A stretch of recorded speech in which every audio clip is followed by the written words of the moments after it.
Hi, I'm Kayla. I performed at Disney for 8 years and I have a lot to say about this. Character performers are told in training that we are not allowed to use sign language to communicate with deaf guests. Here's the reason why. To put it simply, it breaks character integrity. If Cinderella was not signing in her movie, then she shouldn't be doing that on stage. And if a deaf or hard of hearing child goes to meet Ariel, and Ariel is signing with her on Monday, and the kid goes back Tuesday, but it's a different Ariel who doesn't know how to sign, the kid is now left confused and disappointed. That's corporate's mindset on the matter. Now, do performers get in trouble for signing with guests? That answer will vary with every performer who has ever used ASL. It truly comes down to who saw you do it, who's a stickler for the rules, etc. Because some performers have been applauded for their heartwarming display of inclusivity, and others have received discussions and reprimands because of it. So management is extremely inconsistent across the board. Not to mention the commercials that Disney themselves have put out showing characters signing, but then telling us that we're not allowed to do that.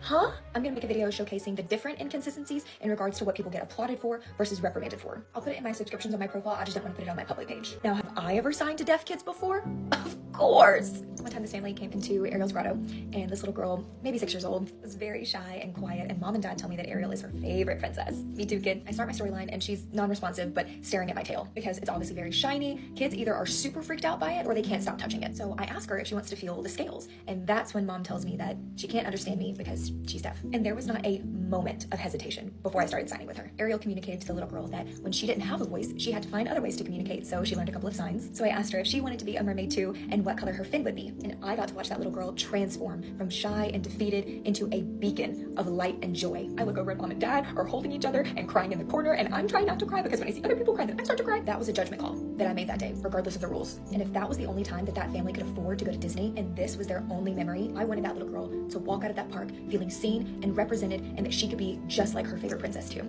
And there's not a single day that goes by that I regret that decision.